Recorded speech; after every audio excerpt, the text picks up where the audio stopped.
that massacre, even till today, some of the congregants of Israel, the Israelites, still go there annually to commemorate that massacre.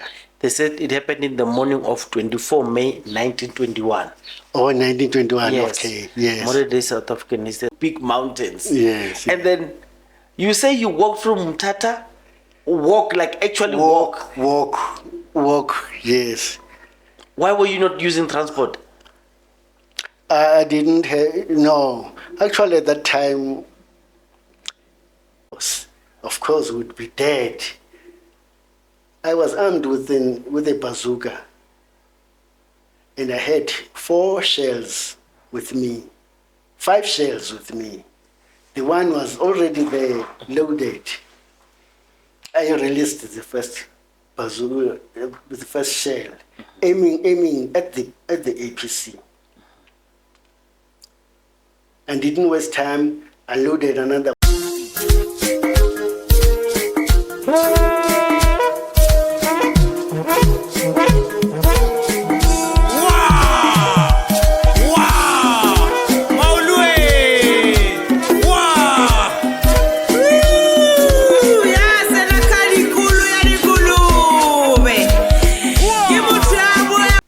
Mashiane Politically Incorrect.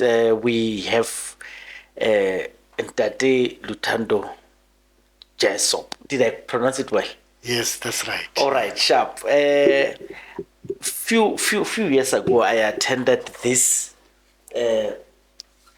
this play at the State Theatre, and you see, I've got all the books concerned, and I've got this this book called Out of Quattro: From Exile to Exoneration.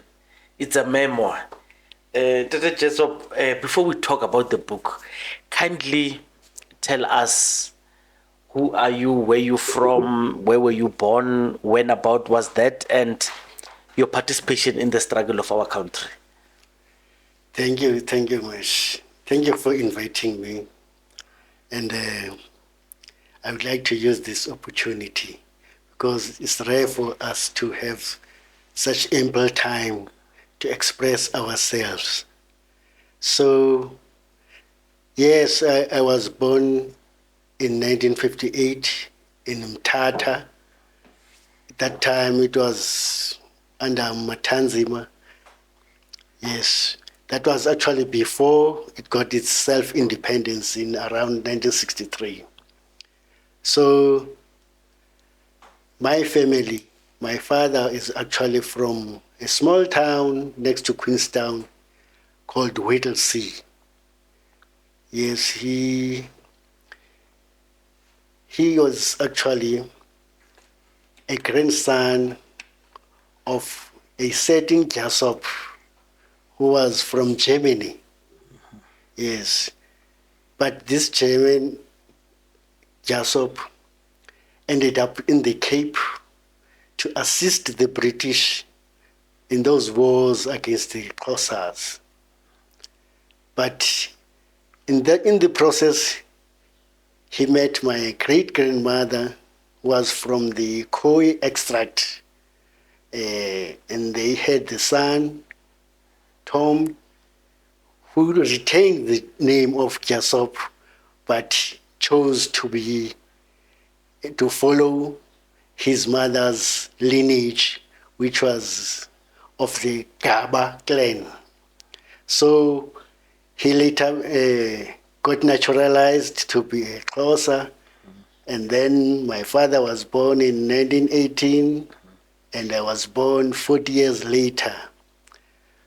That is from my father's side. From my mother's side, my mother was born in the next to Mthatha, in a small town called Tsolo. She's from a family which survived from actually farming and growing crops. At least she was a bit educated, because my father actually was never educated.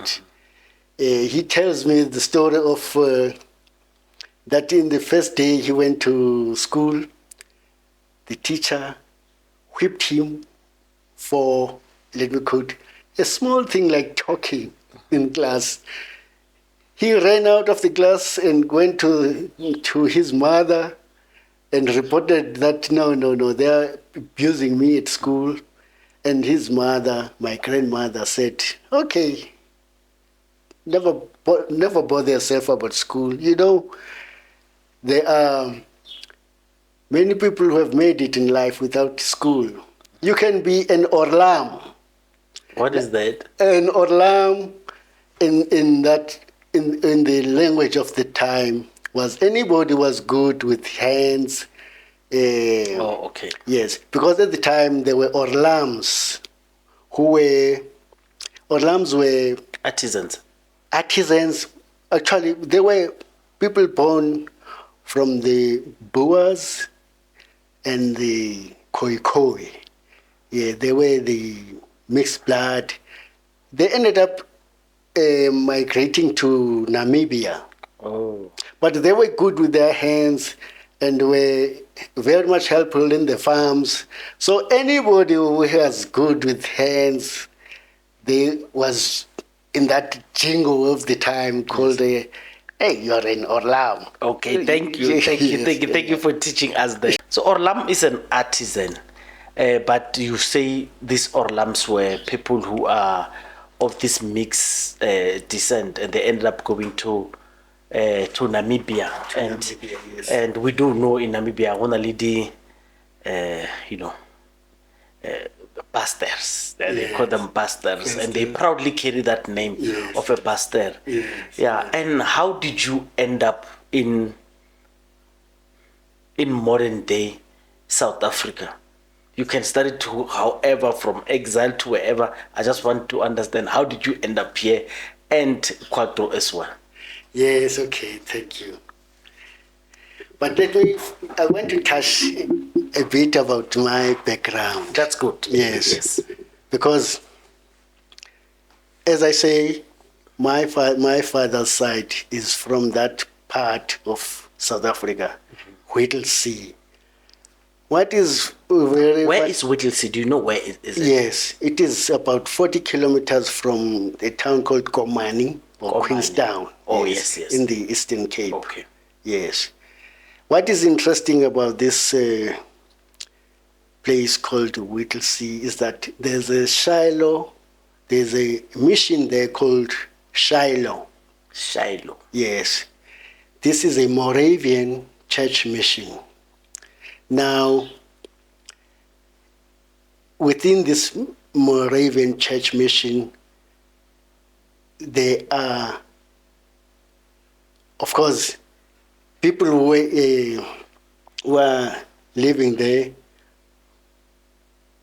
Of course, they belong to the Moravian church. But what is interesting is that after I was talking about these Germans now, these Germans who came to assist the English to fight the Xhosas. After this Xhosa wars, the English gave the Germans land. That's why we have places like Hamburg, Berlin, and Stutterheim. These places were given to the Germans by the English. Sir George Grey. And then in return, the Germans gave some land to these people, Xhosa people, and that's how this Shiloh came about. Okay. Yes, came to existence. So what I'm trying to come up to is the question of land, because now among the people of Shiloh Mission, some of them were happy, claiming that yes, we are happy, the Germans gave us land. Then came another church there, calling itself Amaserael, Israelites. Now these were more of a rebellious type. I mean, actually opposing those who are believing that, okay, the Germans gave us land. Instead, they were saying, this is our land. The Germans cannot come and give us land. And instead, we should be claiming more of our land. It was a Griffiths Mkijima, an evangelist who came with that church. And during that time, that was past the 1913 Land Act, which came to tell us that 87% of our land belongs to whites and 13% belongs to blacks. And in 1918, Griffiths, this evangelist, Griffiths Mkijima, and his congregation converged at a nearby place, still around Whittlesea, called Bellhook. These are these Amasraeli. They came there, and it was supposed to be a congregation for 2 or 3 days, but they extended their stay there and even claimed, now this is our land. That is when now the English came and massacred about 200 congregants were killed and others were maimed. What is the name of the massacre? Bellhook. Bellhook massacre. Bellhook massacre, yes. It's one of the first massacres here in the South African history, post 1900. Yeah. And then that massacre, even till today, some of the congregants of Amasrael, the Israelites, still go there annually to commemorate that massacre. They said it happened in the morning of 24 May 1921. Oh, 1921, yes. Okay, yes. Modern day South African history has been punctuated with periodic bursts of government brutality. One of the earliest examples of Bellhoek massacre shook the morning of 21 May 1921. See, these things are hardly spoken about. A history of the Bellhoek massacre in 1912, Enoch Mkijima lay a preacher. So Enoch Mkijima was born 1912, or he became okay, but we'll check Bellhoek massacre later. Okay. Yes, you were saying. Yeah. Yes. So yes, it's Enoch Mkijima, not Griffiths. Yes. Griffiths was a boxer. Yes. Okay. Enoch Mkijima, that evangelist, yes. So I'm trying to give you the background, and this background also helped shape my political upbringing. Growing in Mthatha and always visiting my father's place in Whittlesea and hearing about these stories of how brutal the white people had been to us, questions of land and all that. And so, on the other hand, Transkei on its own had its own controversies, because most people in the Transkei did not recognize Transkei as an entity outside of South Africa. People of Transkei knew and believed that they belonged to the rest of the country, rest of South Africa. As, of course, we know that some of people who were born in Mthatha, like in Transkei, like Nelson Mandela and the rest, they were incarcerated in Robben Island. And we knew that they were fighting not for Transkei, but for the rest of the country.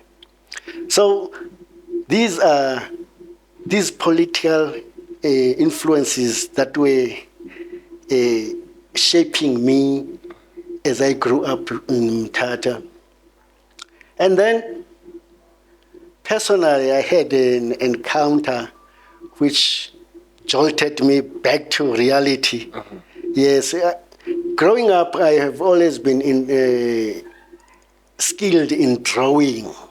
Yes, in art, and I always envisaged myself being an artist, working in art, actually.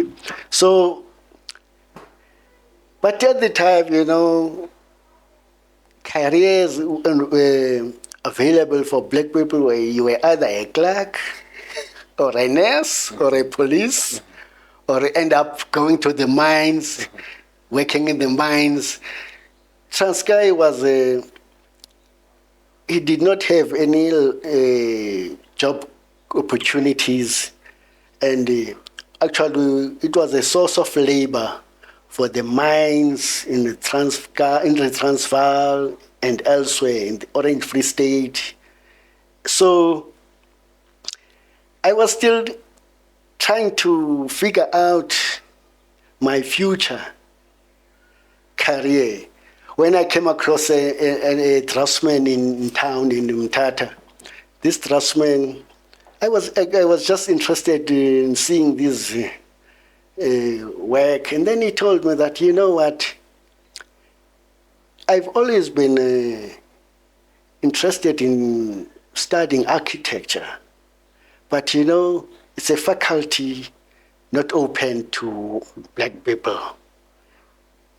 I listened to this guy and said, really? Why is it like that? He said, no, it's political.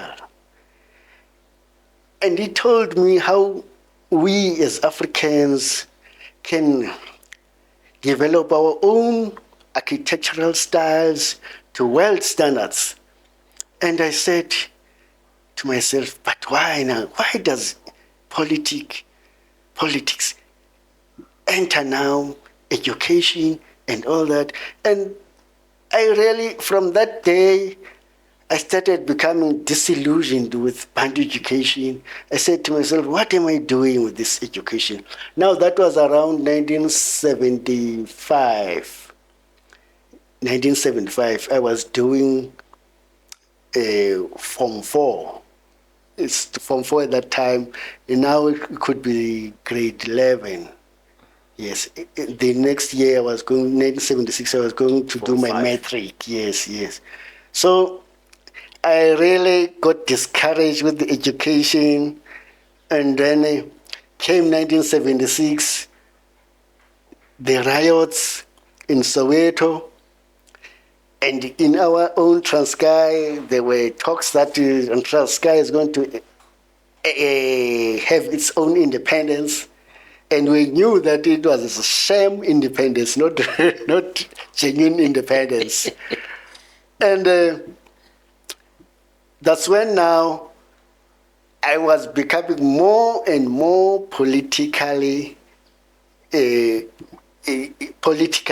all my thinking. And I mean, I was becoming more convinced that something must be done. There must come a change. There must come a time when there must be change. I mean, seeing how brutal the South African police were when they were facing those school children in Soweto and elsewhere, really told me that something must be done. There has to come a time when this must change. And in that year, I was becoming so much politically involved, even locally. There were youth from this Transkei political party, which was opposing the Transkei independence, Democratic Party of Transkei. Now the youth of that of those leaders, the children of those leaders were actually underground ANC members. And we talked about politics, and then there came this idea that no, we should cross. We used to call it crossing. That is going to exile. We should cross. We should cross.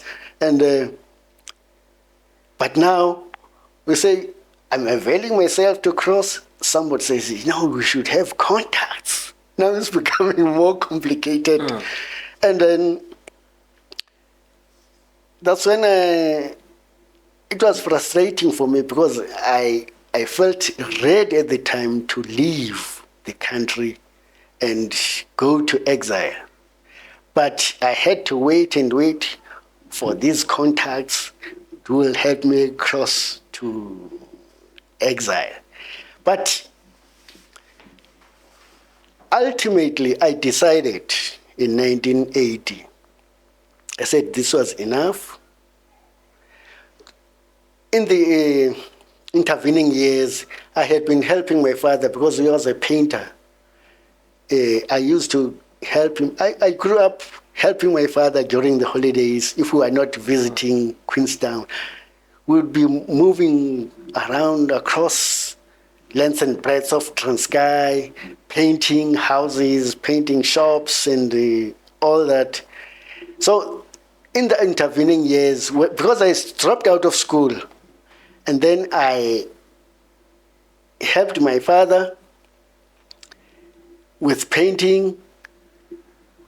And there was a time when my father said, Luthando, why aren't you going back to school? You should do better than this.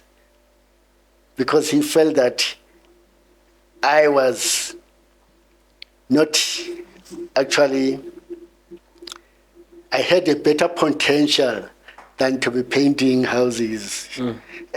He didn't know that what I had in mind was leaving the country. So when my father and I, actually, there was a fallout with my father. When my father said, no, I don't want you to help me anymore, Luthando, do something better with your life. And that's when, ultimately, in 1980, I left the country for exile. But it was not easy for me to leave, because I did not tell my parents that I'm leaving, because I knew they would be against it. And it was quite a long journey for me. You know, I walked from Tata to the Lesotho border. It took me 8 days. Wait. Wait. Yes. Because at the back of my mind, when you are telling me this, I'm trying to think Swaziland is far, Botswana is far, because these are the infiltrated countries that people here in Gauteng and they would do. So for you guys, it will be Lesotho. And I'm thinking of those big mountains. Yes. And then you say you walk from Mtata, actually walk, yes. Why were you not using transport? I didn't have, no. Actually, at that time, for me, it was as if I had this psychological obstacle that I had to overcome. It was a bit of a love of adventure. Yes. It was an adventure, actually. Yes. And I told myself that let me not expect anything easy where I'm going to. So how about starting this adventure right now? You know, I could have taken a bus, I could have taken a taxi or what, but for me, that was the adventure that I set myself up for. It took me 8 days. But eventually I arrived there in Lesotho, not knowing actually anything, but I safely arrived and I declared myself at Kacha police station. Now, Lesotho is quite a mountainous country. They told me that they will help me in Maseru, but it will take days for me to move from Kasha to Lesotho. So they will arrange for me an aeroplane which will take me from Kasha to Maseru. Actually, people from Kasha use, it's a small plane, Cessna, those Cessnas. What's the Cessna? Yes, a small plane. Oh yes, yes, yes. Of few few people, 6 or 7, with including the pilot. Yeah. Yes. So I arrived in Maseru, and the following day was November. Were you alone? Yes, I was alone. You walked alone I walked alone. for 8 days. 8 days, yes. How were you navigating? Were you walking on the road with signs, or what was happening? No, actually, I knew part of the road. Yeah. But up to Maclear. From Maclear, I contacted the map. I saw, okay, there's a route towards Mount Fletcher and then Matatiel. And I had met somebody who was from Matatiel. I said, no, when you're... So where do you sleep during the route? At night? Where? Under the sky and the stars. Really. But on the day before, that is on a Friday, I was forced to seek a place to sleep because I was just approaching this village when the rain came, and I ran to the nearest house. They told me that they cannot allow me to sleep there. I must go to the local chief's place, because everybody must be known. And at the chief's place, they said, okay, where are you going to? I said, I'm going to Lesotho. To do what? They say, to my sister's wedding. I said, okay, we'll sleep there. I was not alone, was sleeping there on that night. So on Saturday, I woke up and continued. Age, how old were you around that time? 22. Okay. Yes. So it's quite an adventure. I've written it in details in my book here. And then I got to Lesotho. So that's how now, on the 16th of November, I joined the ANC in Maseru. Yes. 16th November 1980. I was to stay there in Lesotho, not alone. There were many of us there. I was to stay there for another, I can say, 10 months before we could leave for Mozambique and ultimately Angola. Yes. Yes. So, but we had some challenges in Lesotho. In Lesotho, the main guy there was Hani.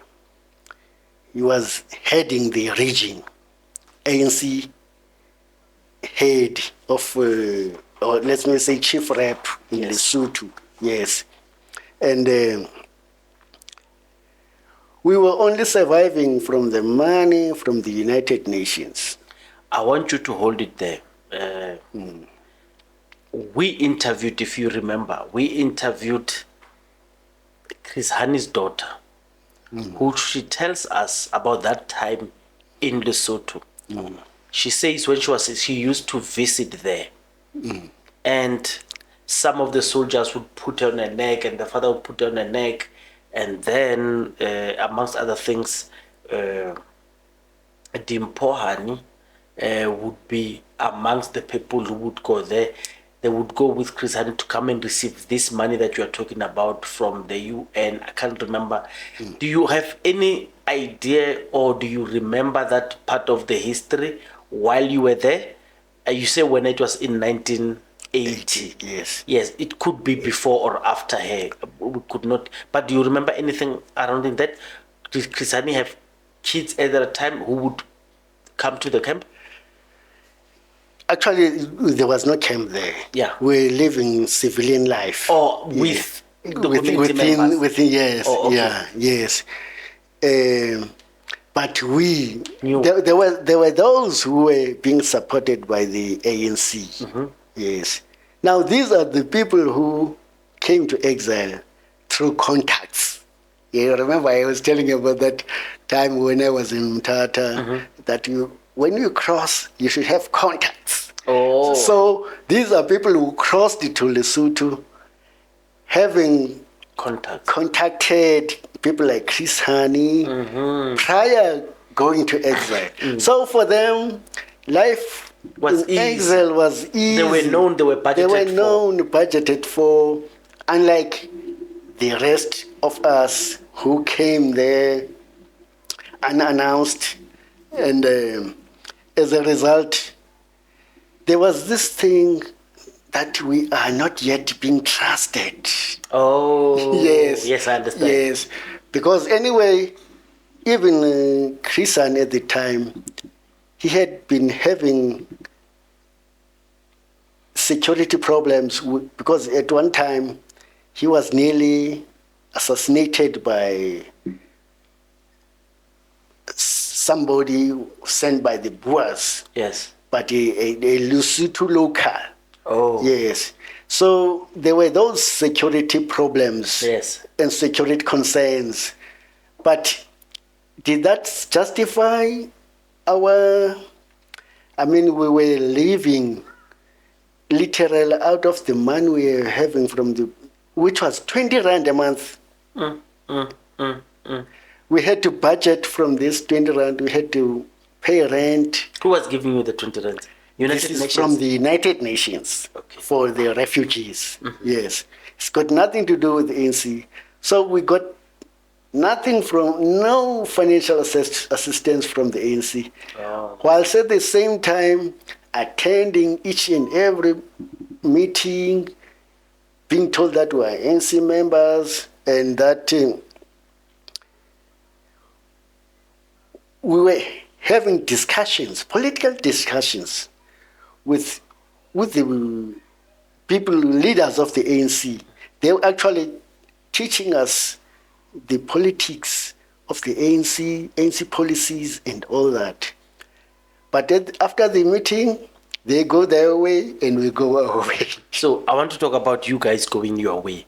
So are you tenants at someone's back house, backyard, Kukunyana? What were you like? Yes, Okay. yes. We were tenants. Okay. So we had to, I couldn't survive on the 20 Rand because the 20 Rand on itself was the rent at the time. Yeah. So we had to work and we had to be at least 4 or 5 or 6 squatting, yes, in that room, so that we can pay the rent and still eat. Yes. Okay. Excuse me. But around the mid-month, the groceries would be depleted. Yeah. Yes. Depleted. It would be depleted, and we had to go and ask for food from these comrades, Chris Hani and others, and they would give us something just for us to sustain us till the month end. And then, not money, just groceries, yes, from this one and that going. Yeah. Some go to that one, some go to that one, yes.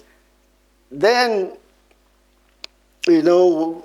such a situation.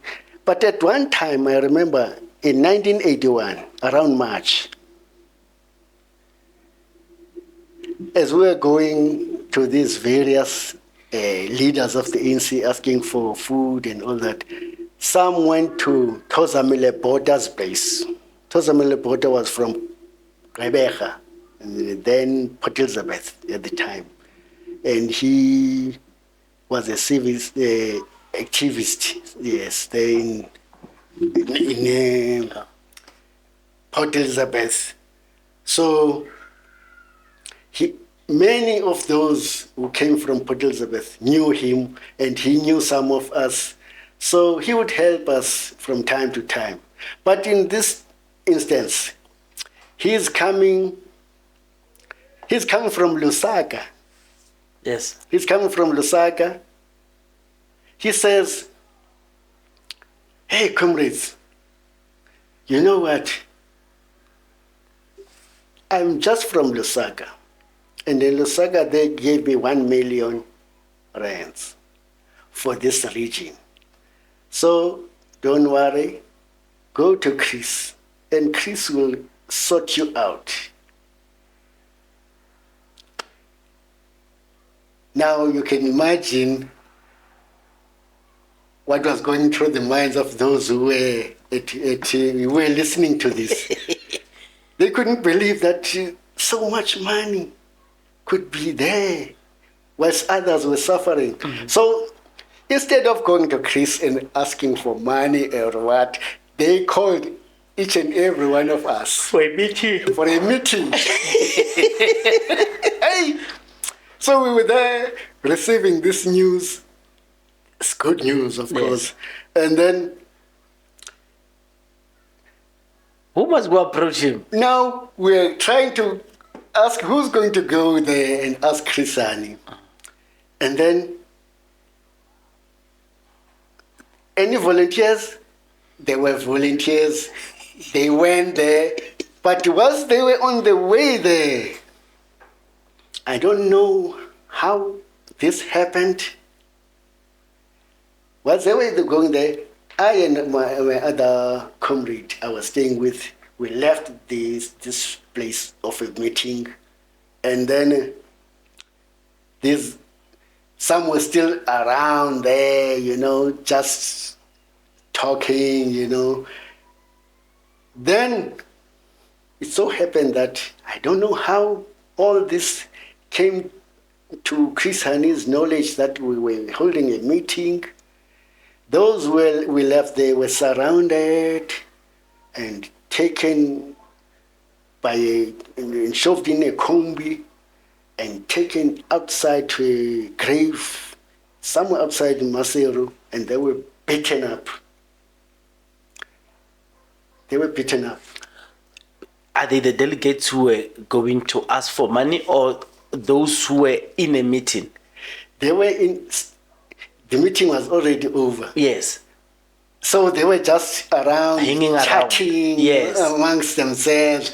The two delegates were there, were on the way. On the way. So they're not part of this work. They're not a part of this. And then you guys had already left the scene. Yes, okay. Luckily I left the scene. So they were rounded up. So I hear all this from my other two comrades with whom I was staying in this place in Maseru. Because when I left that place, I went straight to my place, prepared food for the night, and I was in bed. It was early, but because it was winter, just as I'm saying, it's March, April 1981, it's cold in Lesotho, and I was snugging there under the blankets, reading this African Communist, and then I had a knock on the door. I said, "Come in." It was cold. I didn't even want to open the door because it was not locked. So these two people come in. It was not yet dark. So they come in, they come close to me. They say, hey, they look around the place, and then they see this portrait of Steve Biko just above my head on the wall. I said, are you of PCM? Are you of PAC? I said, no. I'm still inside the blankets. No. That portrait, I'm just doing it for my friend who's from the PAC. So you have PAC friends? I said, Yes, and we know each other from home, so that's You- where it ends. You already know at the time that you could be in trouble because of the other ones, or you are just speaking. At that time, I don't know what Yeah. had happened Oh, okay. after leaving the meeting. I'm not aware at all. And so I'm seeing these two strangers who are prowling at my place, inspecting my place. Yes. And they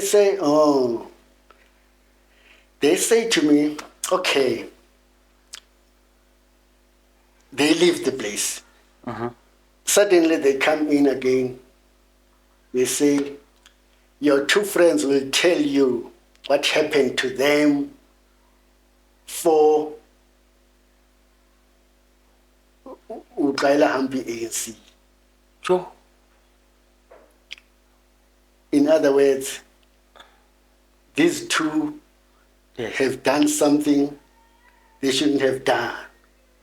And then I saw these two comrades I was staying with. They said to them, hey, tell them what happened. And I saw them. They were sullen faces. And these two left. Yeah. So these, my two friends, Yeah. my two comrades, told me that just after I had left, Yeah. there came these guys and others with two combis, and they packed them inside the combis and took them to the graveyard and beat them up. And I said, yo, what is this happening now? I mean, I could see that they've been brutally assaulted.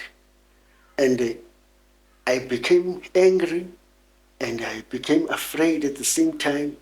I was asking myself, what kind of a comrade does this to his other comrade?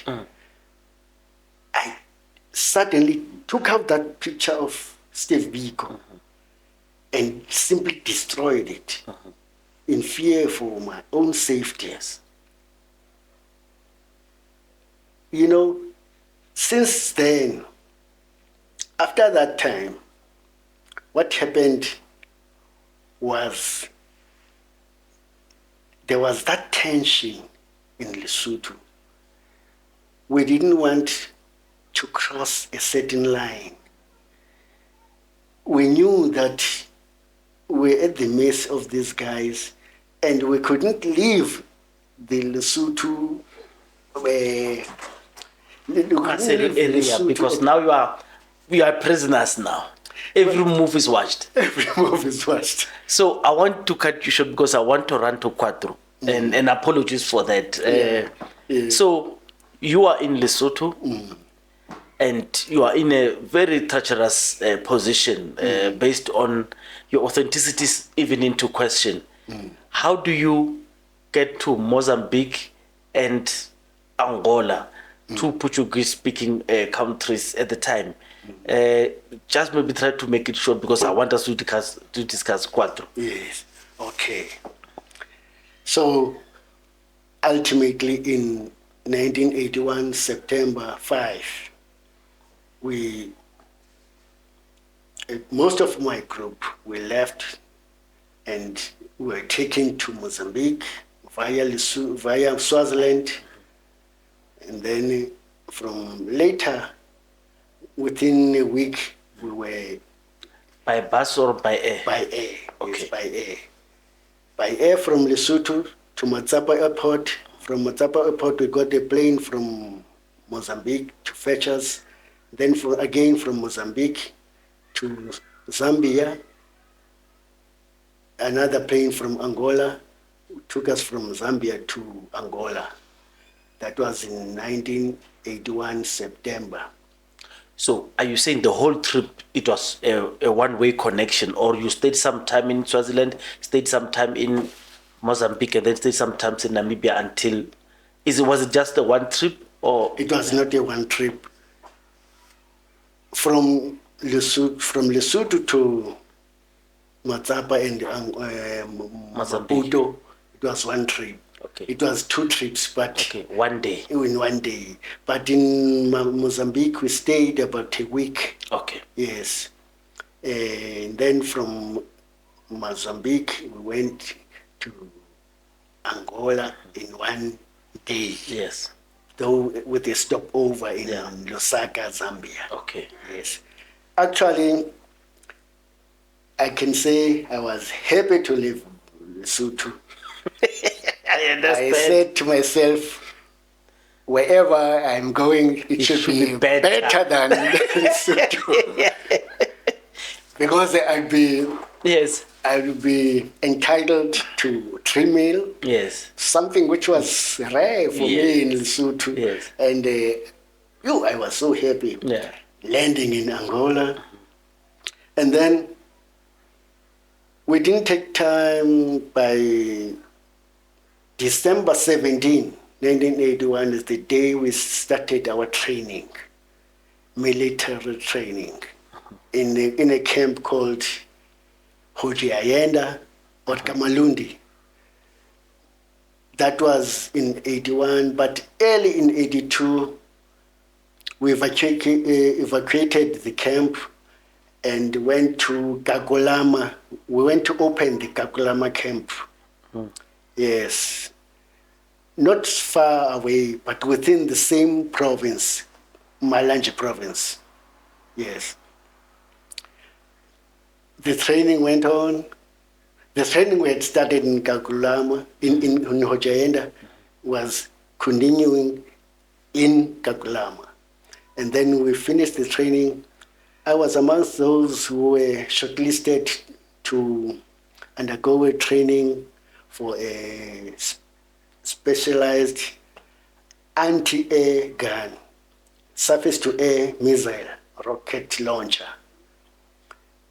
We were supposed to go to Russia, Soviet Union, but then there was a change of plan. The Russians were going to come and distract us in Angola.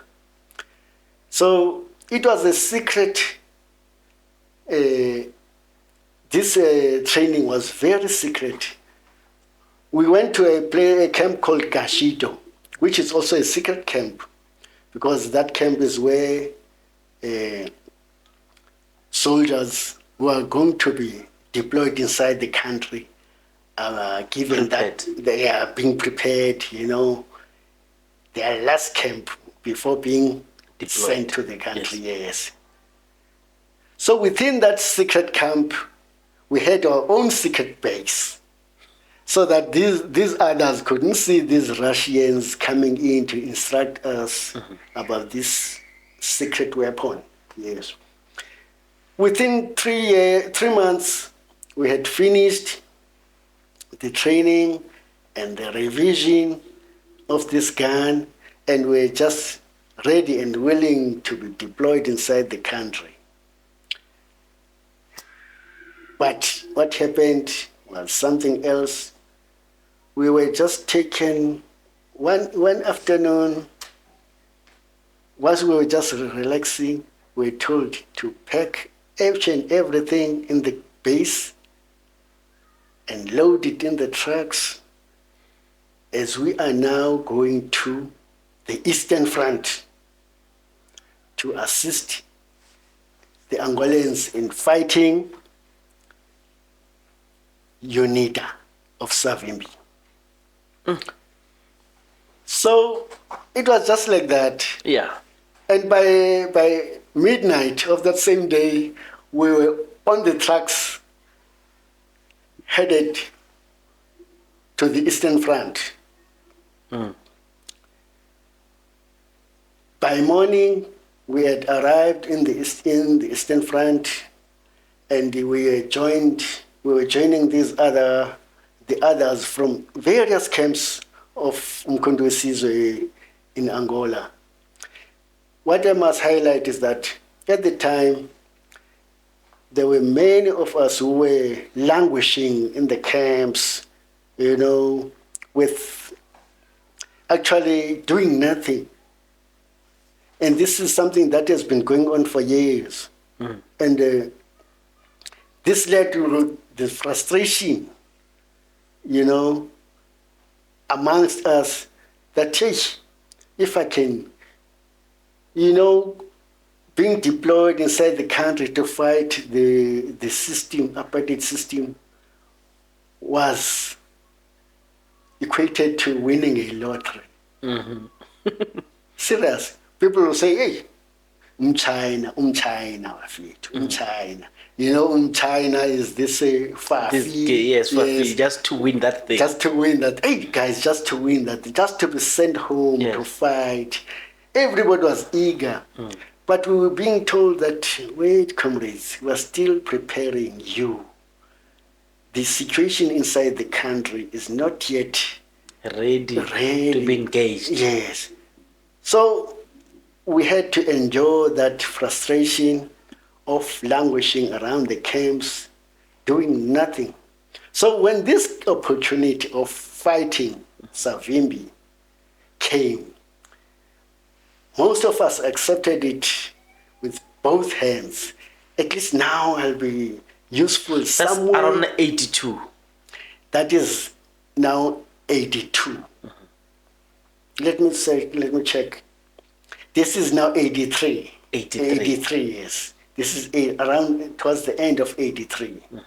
And we are told that, guys, we are giving you this, where you are going to this mission just for you to get some experience. After 3 months or so, we will withdraw you and take you inside the country. That was the sweetest news we could ever motivated you. Yes, we could ever hear. So we went there with all that zeal, and then, to cut matters short, things got very early. We could tell that now this is war, as we were also some of were inflicted injuries, and we even lost people there. So it was then that we decided that now, is this front really actually something that we need for our struggle to continue? We were now becoming disillusioned because we were there in the front, and some of the leaders who should be with us, the commanding, the hierarchy, when there, Christian was used to be around, but he was no more in action with us.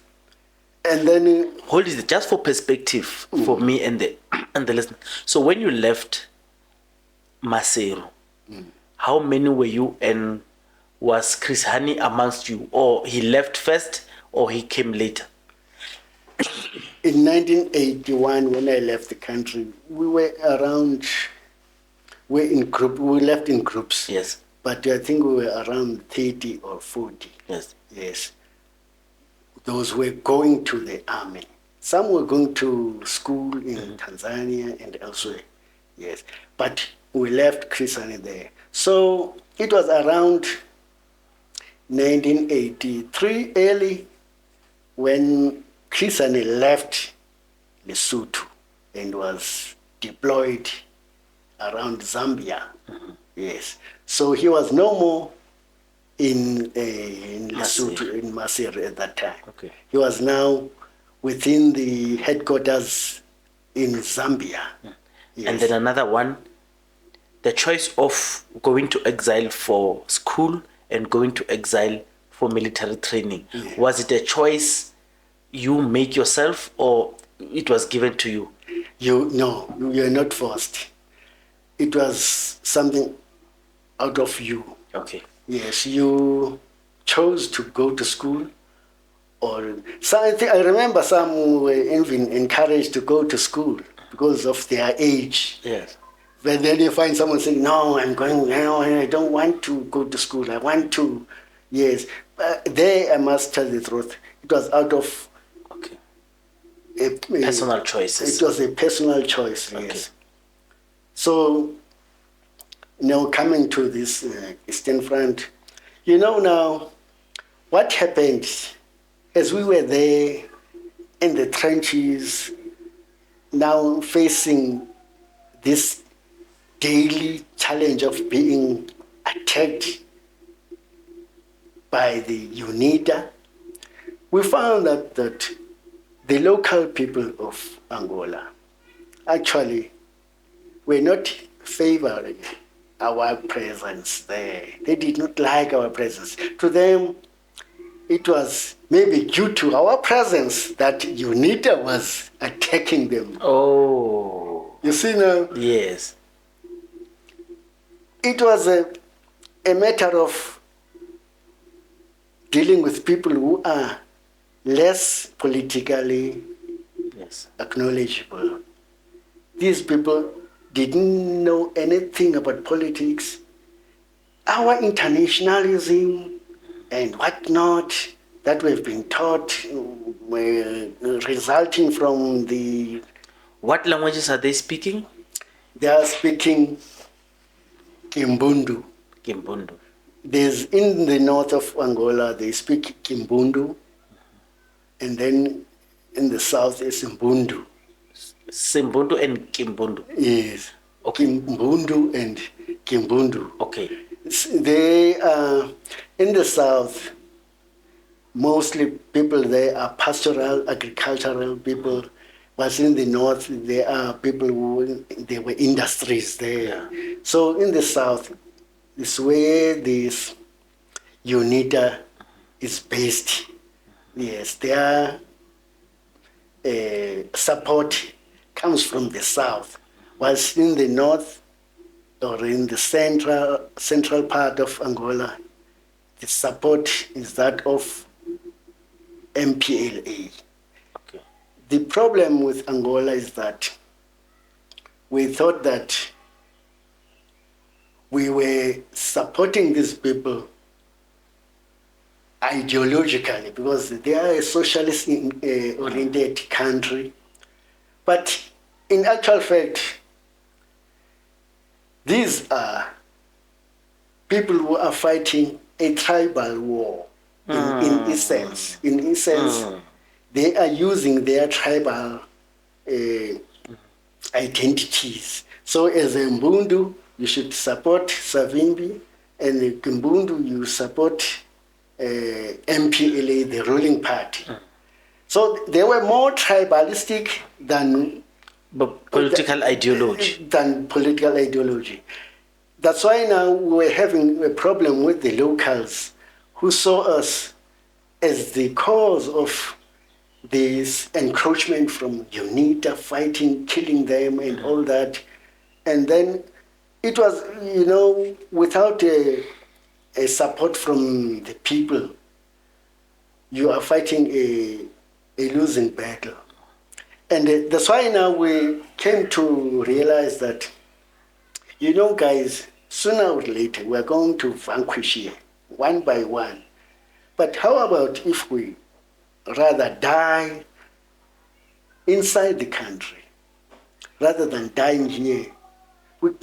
It would be worthwhile. Mm-hmm. And that's when now these ideas are coming gradually. And then what happened is that we realized that, hey, you know what? Our house actually is not in order. Mm-hmm. Our ANC is not in order.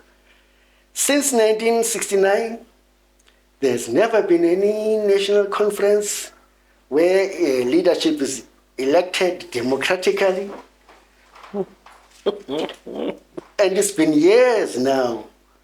How about if we campaign for a national conference? You see now, these things are snowballing gradually to a big force.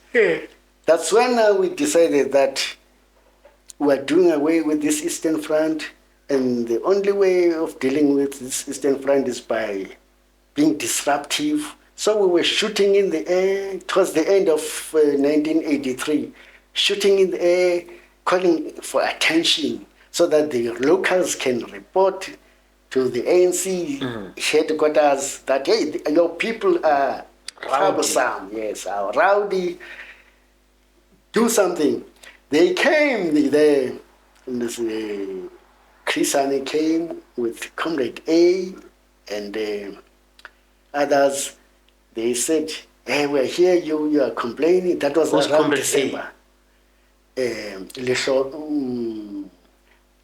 Lishonolo Mului. Okay. Yes. We hear that you're complaining, comrades. Okay, don't worry. We'll take you back to, we will take you, we will withdraw you from the Eastern Front. But we wanted that to materialize, so we didn't stop shooting in the air. But ultimately, in January 1984, the Western Front came to an end. Trucks came to pick us up from various bases in the east, and we headed to Luanda. There were two groups. There was the first group and there was the second group. I was in the first group, but along the way in a place called Luthando, our truck had failure, a mechanical failure, and I and the others were told to stay around and watch this truck, and these others were taken with the other trucks, and they proceeded to Luanda. So we waited for the the remaining guys as they were passing by. To pick you up. Yeah, they picked us up and off we went to Luanda, to this place called Viana. It's a camp outside Luanda. It's a small camp, about 100 by 100 meters or 200 by 200, not much big, yes. It's an arrival center. You arrive in Angola, you are there. You are leaving Angola, you are there just for your transition, transitional camp, yes. We arrived there. What happened is that just before our arrival, somebody started shooting in the air. And then the rest of us were shooting in the air. You can imagine all those AKs, the sound. What happened is that the administration inside Vienna thought we were aiming at them. They ran out of the camp. They were thinking that we are attacking them. So, but we were not attacking them, but that sent, shivers down their spine. Yes, that these guys are meaning something. And when we arrived, we said no. They asked us to disarm. But we said no, we cannot disarm because we don't trust you. Why we said we don't trust them is because one of the things that we've realized is that the ANC security department, what happened is that there was this place called Quadro, which was a secret camp somewhere in the north of Luanda, north of Angola. And this camp was so secret that not many people knew about it. Whatever was happening there stayed there. And then some who came out of that place didn't want to say anything about it. And so this place seemed like a threat that was hovering over our heads. You feel that if I can land in Quadro. But what we knew is that they told us that it's just a camp where enemy forces, enemy agents sent to infiltrate the country, sent to infiltrate the movement, are sent there. But many stories were told about this place. And so we, amongst our demands, we said that place must be closed down. A lot of investigation must be done to see what is happening in that place. And actually, some had personal experiences of being beaten, not being beaten in Quadro, but within our own camps, over small things like smoking dacha. Smoking dacha, a guy would be beaten, taken to a swamp, beaten up or chained to a tree whole night, something which was unexpected. For smoking dacha? For smoking dacha, yes. You smoke dacha, you're caught, and then the very guy who caught you tells you, hey man, where did you get that stuff of yours? Hey, it's good. But you have been beaten for smoking dacha. So we were living in... For clarity, drinking beer, was it allowed? We were drinking beer, but during occasions, that is, of course, like December 16, yes. June 16, yes. would be given. Yes. Yes. But it was allowed. It was allowed, yes. But smoking wasn't even allowed. Smoking dacha was not allowed. Okay, no, it's fine. Yes. Or going around, maybe taking some of our stuff and selling it to yes. the locals and then getting money.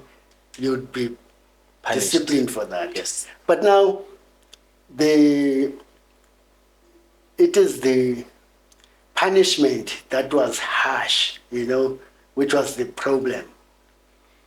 So, at that time, there came Chris Hani with other leaders, and then they wanted to know what was our problem. We kept on assuring them that we are doing this for the benefit of the movement. Yes. So they said we should elect a committee of 10. That committee of 10 must be the one which must come forward, and we should table our demands and grievances, and they'll be the ones who will be presenting these demands to the leadership. So we chose these guys, 10 of them, unknowingly. We didn't know that they were going to be victims for having been chosen. Because most of them were not even from the Eastern Front. Mm-hmm. But when they were chosen, they were willing to help as the members of the Committee of 10 to present our grievances to the leadership. So what happened is that on this morning, once we were there, on this morning of the 13th or 14th of February 1984, there was a pre-dawn raid conducted by the FAPLA forces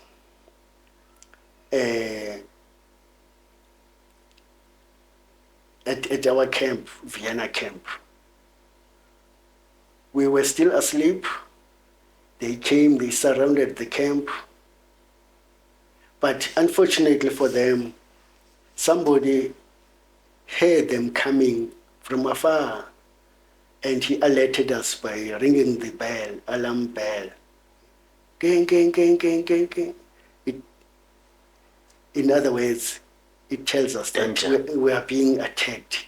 So we ran outside to the trenches, and when they surrounded our camp, there was no one. Actually, there were few who were there who didn't make it to the trenches. Mm-hmm. And I remember one of them who was Babsi. I had trained with Babsi. He was my commissar in the section commissar. Babsi was a member of Quadro, was a guard in Quadro. And then he was amongst us throughout this period. But he did not tell you he knew Quadro. We didn't know that there were people from Quadro who were amongst us. Okay. These people were deployed there. Actually, what was in the mind of the leadership was that if we had agreed to disarmament, we were going to be taken. There were these steel containers. They were emptied. We were going to be locked there and systematically tortured. You know, but it didn't happen like that because we had not agreed to disarmament. So we are still walking around with our AKs and all that. So now, that's why these people like Babsi and others were around. So as everything is going on, they are the ones, they are the ears and the eyes of the security department of the ANC. So unfortunately for Babsi, he didn't make it. He was trying to jump over the fence, over the wall. Those Fablo guys shot him and he died there. By the time they were shooting Babsi, I'm inside the trench there, and it was quiet. And what happened is that as it was still dark, these APCs, armored personnel carriers, were surrounding the camp of Angola, of Vienna, not knowing that we were surrounding them. And now, this APC and all these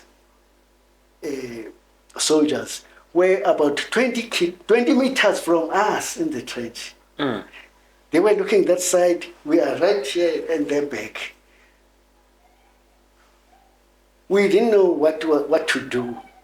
We could have run further into the bushes, but at that time, we were afraid that those in the bush wouldn't identify us as we were coming to them and might shoot at us. So that we were just there, stuck in that trench. And then when it became lighter and the light came back, at that time, now the sun was rising. This driver of the APC opened this aperture, yes, and he climbed on top of the APC, still with his back facing you. Yes, and he's wishing. I could tell that sooner or later this guy is going to see us. And exactly that's what happened, because he was turning, just maybe appreciating the view, yeah. And then he saw us. He jumped inside the APC and opened the side door and called the commander. Hey, come. Here are these guys. He's saying that in Portuguese. Then, everything started now, life, Yeah. There was that excitement now from these guys. Yeah. Now you could tell that these people didn't come here just to play. Hungry for blood. Yeah, they turned, they look at us. And we were trying to create some dialogue. We said, hey guys, why are you here? Tell us. They said, you come out of those trenches with your guns down, hands up, or else. We said, hey, but why are you here? This commander of that section was so impatient, he took out the grenade, the pin of the grenade, and he was about to throw it, and I imagined the grenade landing in the trench and the resulting chaos, of course, would be dead. I was armed with a bazooka. and I had 4 shells with me, 5 shells with me. The one was already there, loaded. I released the first bazooka, the first shell, aiming at the APC. And didn't waste time. I loaded another one and another one and another one. The APC was in flames. The guy who was this commander was trying to throw in the grenade. The grenade couldn't reach our trench. It fell about 5 meters from us, and we had to, duck for the splinters. And then the others in this trench were shooting, but not aiming at these guys, just shooting above their heads. And these guys were running helter-skelter towards the camp. And that's when we had a chance now to run towards the bush. As we were running towards the bush, because our retreat was not so organized, because we were running at the same time, they could see that, they stopped firing, they turned and they were firing at us. We were lucky to reach safety without any one of us receiving any fatalities. And that's when now they realized now that they're unsettled. And we realized that we can deal with these guys, but we are in their country, and by nightfall we'd all be dead, because this is the capital of Angola. So we were forced now to negotiate with these guys. That's when we sent our committee of 10, those who were around, to go and talk to these guys. These guys said, but we were told that you are killing people. We came here to kill you guys. We said, why? There's no say, we're not killing people. We're trying to solve our internal political problems. They said, but you have to disarm. You have to disarm, guys, because we've been given an order.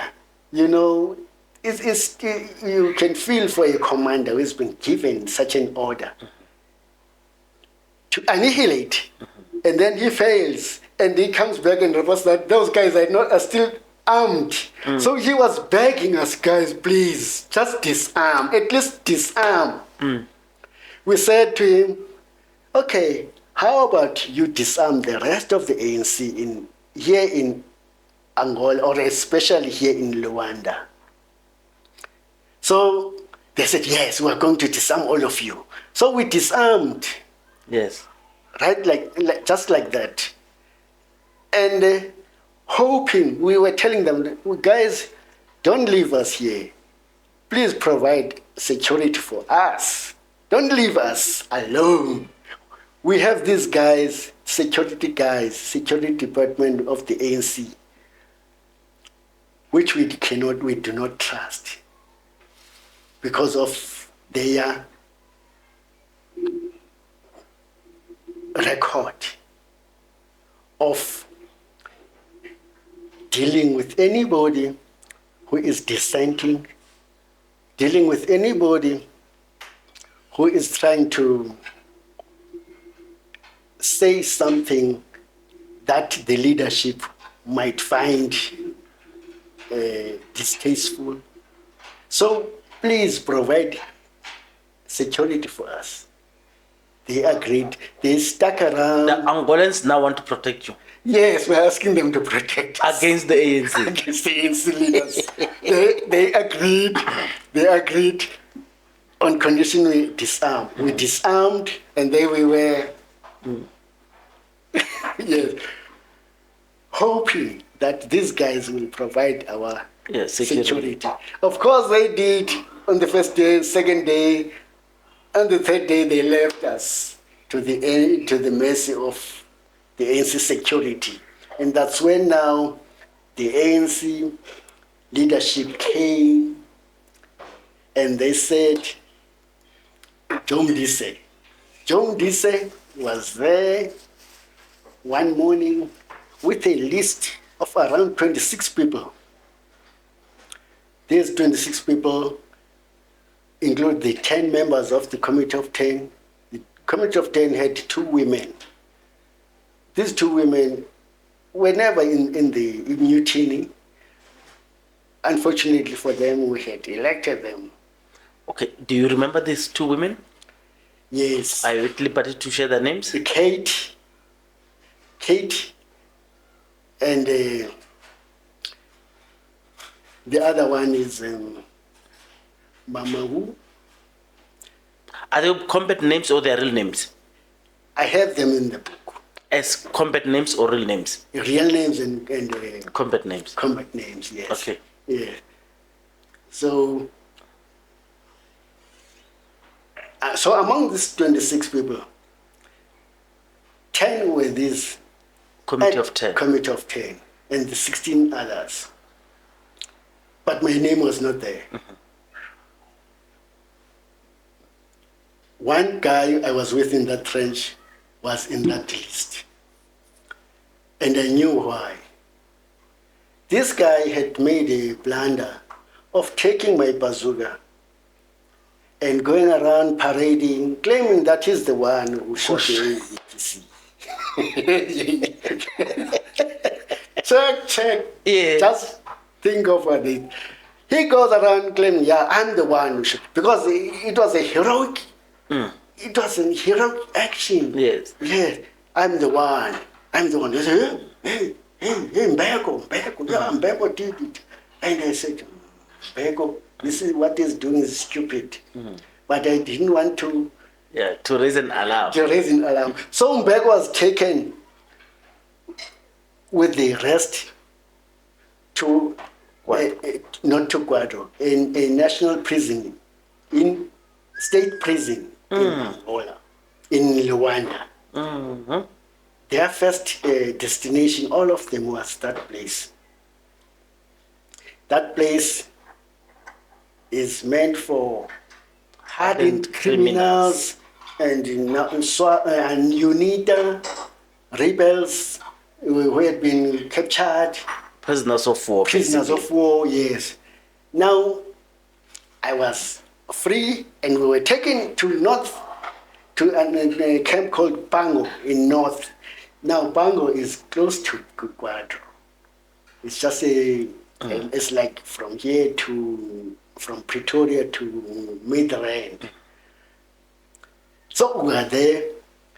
When we arrived there, we were told that, guys, you will undergo a rehabilitation course. Because what we've been doing was against the ANC's policy. We needed, they were telling us that we needed to be rehabilitated.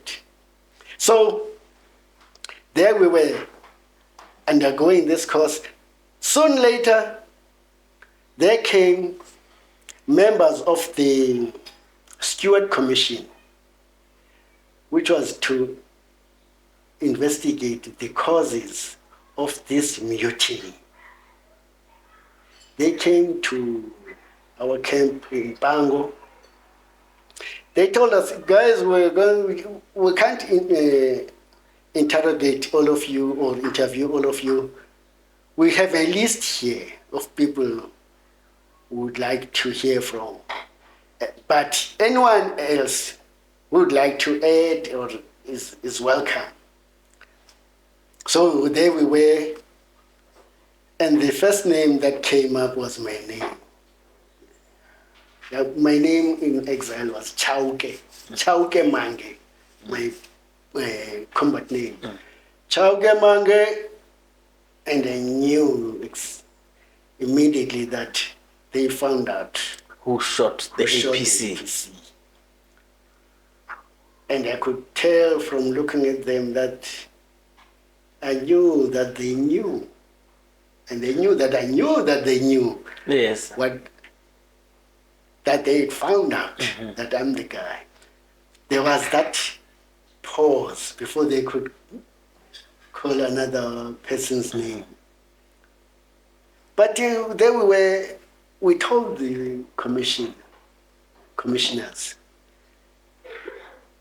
why we had come to be where we were as an organization.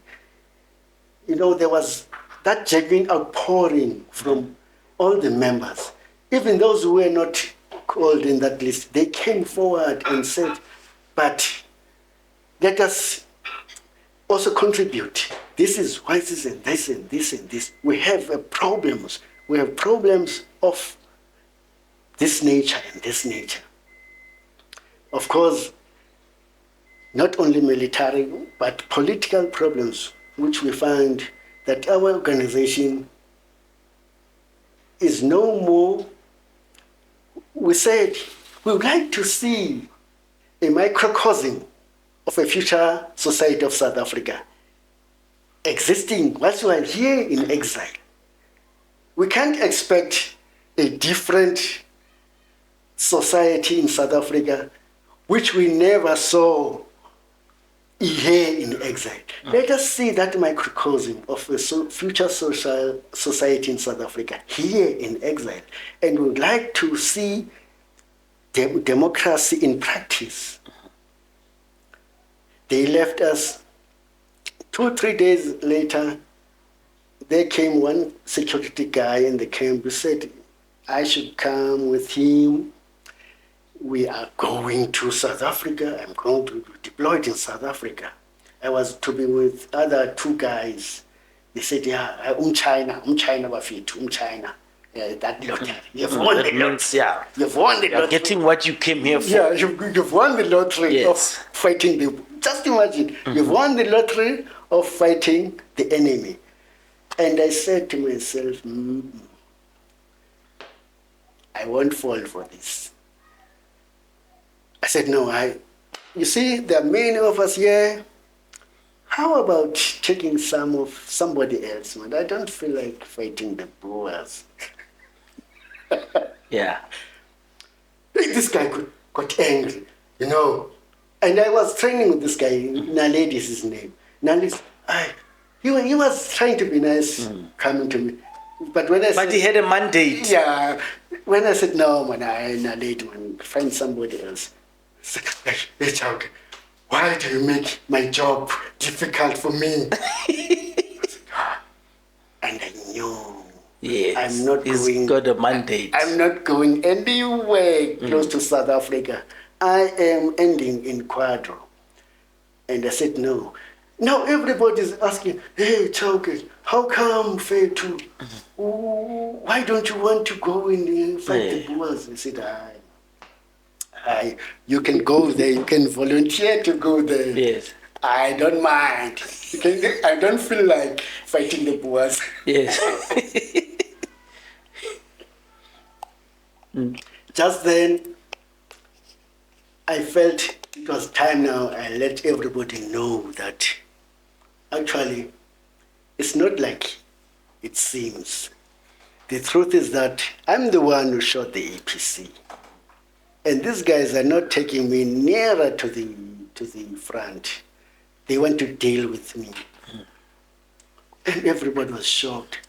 They said, no, we can protect you. You are saying it in front of Chauke now? No. Not in front of Naledi? No, Naledi has left. I'm just telling these guys, no, guys, you know what? I'm the one who shot the APC. And I'm not going anywhere near the border of South Africa. These guys want to deal with me. I mean, it should have been better. It could have been better if they had told me forthrightly that we are taking you for this and for what you did. Now they're coming with a story like this. I'm not taking it. Then everybody said, no, you cannot go there. Yeah, you know what? We can organize your defense. You can organize your security. They're not going to take you. I said to them, you know why? I'm just glad, guys, that you know that I'm the one who did this. But Mbeko is there. He's suffering for my actions. I cannot sleep like you sleep. I'm thinking that Mbeko is suffering for me. How about me also taking responsibility for what I did? And so, guys, the next time they come asking me to go wherever I'm going, I'll go there. But as long as you know now the story, that there's nothing like me being taken to the front. So, really, the following day, these guys of the security came to fetch me. They were armed. And they were surprised that I was not resisting this time. I just handed myself over to them. Instead, they took me back to Luanda. In Luanda, I could tell now that these are just now, they are just taking their time, playing mind games. Mm-hmm. Playing mind games, because when I was in Luanda, it took me, I stayed there about 2 weeks. Then they said, Chauke, you are going now to Kashido. That camp I was in that secret camp. Mm-hmm. We are going to Kashido, we are going to prepare you there.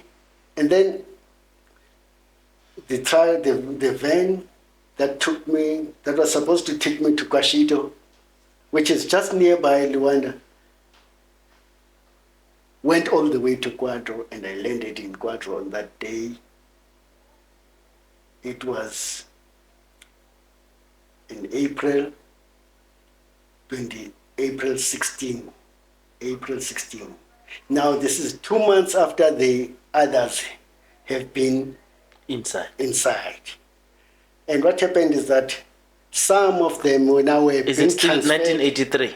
1984. 84 now. Yeah. Some of them, most of them have now been transferred to Quadro. And now when I arrived there, I didn't think the way there to Quadro was not very comfortable at all. Mm-hmm. Because along the way, they stopped, and then they stopped the van, they surrounded it, and then they ordered me out of the van, ordered me to lie on prone position on the tarmac, and then they tied me with the cable ties. And then I thought they were going to shoot me, but they did not want to shoot me. They wanted me to feel. They wanted to deal with me. To them, killing me was maybe something small. They wanted more. They wanted me to feel. Because at that time I was telling myself, okay, this is the last day in my life. Okay, amen. Only to find that these guys are taking me to Quadro, a place which is worse than hell on earth. So I'm there, lying on my stomach in that van, and they piled newspapers on top of me. I was suffocating for almost 2 months, for 2 hours before we could reach Quadro. And when we reached Quadro, they said, come out. And I had to shake myself out of those papers. And I'm trying to climb over the back of the truck of this van. And then this guy is there waiting for me and gave me a powerful punch. And I fell back again on top of those papers. And here again, I tried to climb over. And he gives me another punch. And then on the third time, I forced myself, but I fell clumsily. And I was kicked and beaten and pushed and pulled towards the reception of Quadro. By the time I reached that place, that reception, I had already lost a tooth. They ordered me to strip naked, and they gave me uniform, which was lice ridden, and shoes which were of the same foot, 2 sizes larger than me, than my feet. And I was taken to a solitary confinement.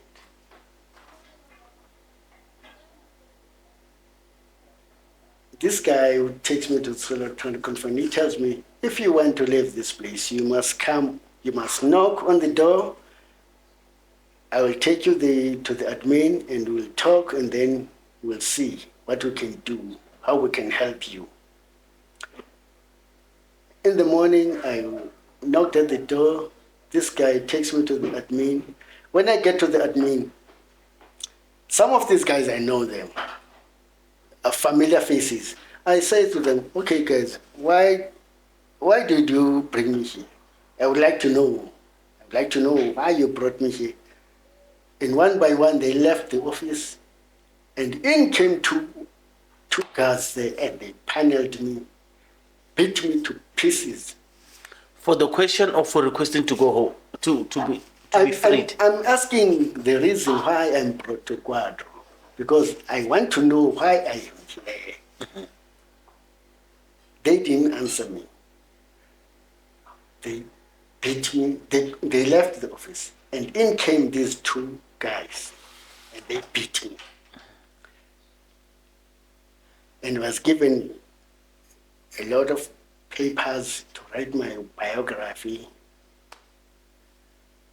And I'm writing this biography in my cell. The light is not Good enough. Is not good enough, but I'm trying to write. On the other hand, I'm swollen, I'm beaten, and this is a small cell, hardly a meter in breadth, and there's only 1 blanket, and there's this 2-liter empty, 2-liter, these 2-liter plastics, yes, for me to urinate in and release myself in, and then another one with water for me to drink, and that's all. And I stayed in that condition for 2 months. With every day, these grumpy guards come and just hit you, beat you. They are entitled to beat you however way they like. Actually, in Quadro, you are not human. You are not human. You don't have rights. You don't have rights. Actually, they tell you on arrival that you have lost every right. You have lost every right. Your right here is to work hard and to be beaten. They tell you that. What work were you doing when they say work hard? Hard labor? Hard labor, which means sooner or later I might be involved in hard labor. So that's my right, and my other right is to be beaten. So I'm spending these 2 months in isolation. Every day I'm being beaten. I'm not the only one. Everyone in Quadro is subjected to that daily dose of beatings. When you are not yet beaten, you are not free. You wait for the time when they beat you, and then after that you can say, oh, well, for today, yes. So you were getting these physical punishments every day? Every day, yes. Every day.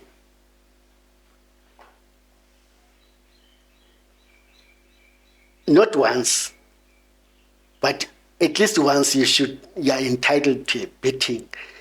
Sporadic, spontaneous beating. Yeah, so this is mental torture. I just want to understand, have you gotten to know who these guards are? Some of them I knew. I knew some of them. Some of them had been at Chris Hani's place during that time I was in Lesotho. Yes, in Masero, yes. Some of them were there, and they had been trained in German Democratic Republic, and some had gone to Soviet Union after finishing the training, our general course, commander's course.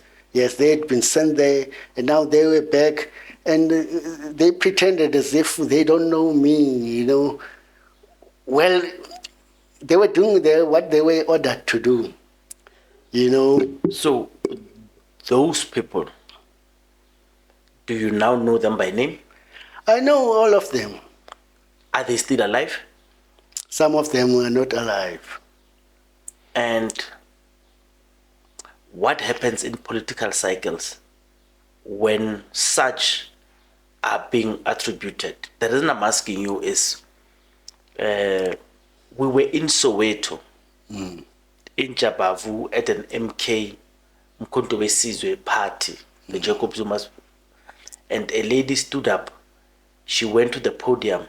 She spoke of her brother who was lost, and who the brother spoke about. He knew Jacob Zuma and he was with Jacob Zuma, but they don't know what happened to that brother of the lady.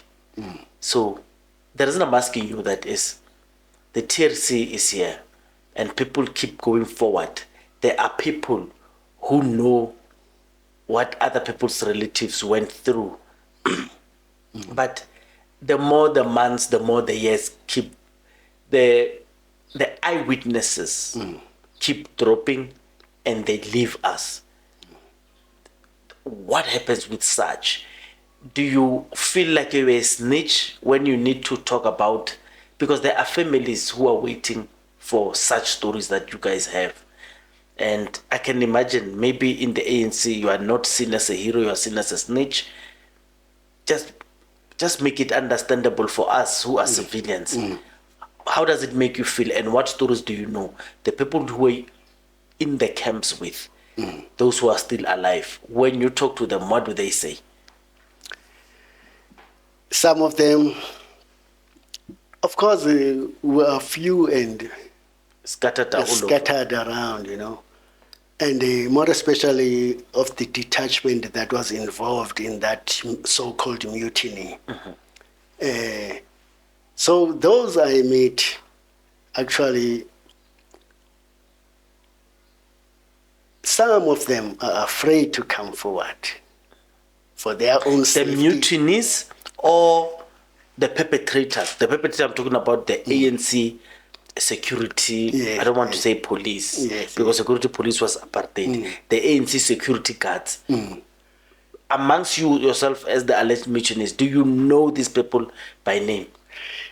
I might know them, but what actually happened is that some of them, I don't know where they ended up. I hardly see them. Even amongst the ANC rallies, I don't see them. Those who were quadro guards, yes. Oh, yes. I don't see them anywhere, really, truly speaking. But the leaders know these people, their identities. They know them.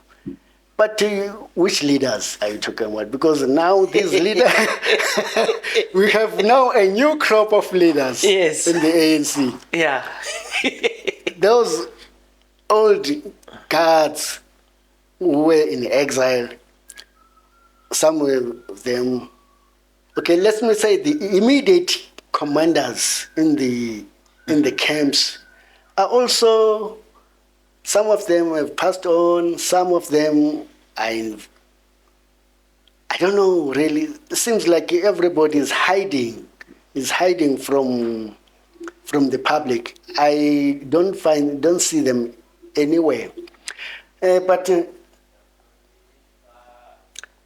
what I can tell you is that this book of mine, this memo of mine, actually is dedicated to Sipho Phungulwa. Sipho Phungulwa was murdered in Mthatha on our arrival from exile. Actually, I was supposed to be dead also on that day, June 13th, 1990, but I somehow survived that heat. And 2 weeks later, I left Mthatha, my hometown. And since then, I've been here in Gauteng.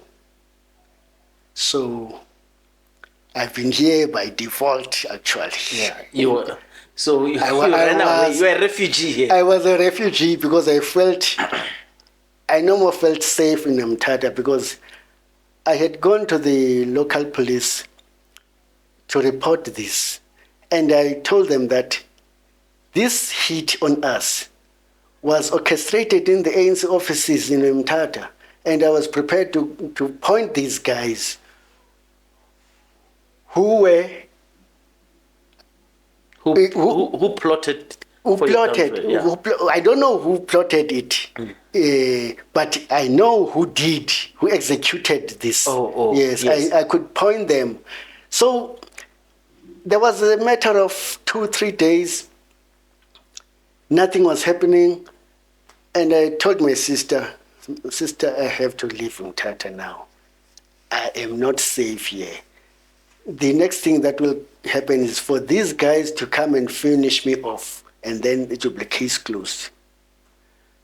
That's how I left Mthatha. And in 1990, I left Mthatha, having just arrived a few weeks with my family. And my family was still hoping to be with me for longer periods. But I had to leave them again for another exile. So let's do this. Maybe next time we sit, you'll come and explain Kuto Kanavali to us, what happened there. Yes. Yeah, because we've got Jonas Savimbi here. Yes. Yeah, but you'll come and explain Kuto Kanavali because then it happens. Because your story ended in 1984 and Kuto Kanavali starts around August of 87, right? Yeah, and then it runs for less than a year. I think the following year, 88, around March. I just want to understand. So when Kuto Kanavali happens, you are in Angola. I'm in Quadro. You are still in prison. In prison. How long have you been in prison? 4 years. 6 months. Sure. And I must be upfront with you. Yeah. There's nothing I can talk about Kuto Kanavali. All right. Yes, because I was imprisoned at that Okay. time, yes. But I just want, in short, because I told someone that when I listened to the narrative of the white soldiers, Kuto Kanavali was a big success for the Boers. Is it true? Everyone is claiming Kuto Kanavali. The Cubans say they were successful. The ANC says they were successful. The Sandaf Whites say they were successful. What actually happened? But I know you can't give me first-hand account. But according to you, who won Kuto Kanavali? Now I will use I always believe in nuances. Yes. I believe that there's black, there's white, but there are some shadings in between, the gray areas. Yes. I think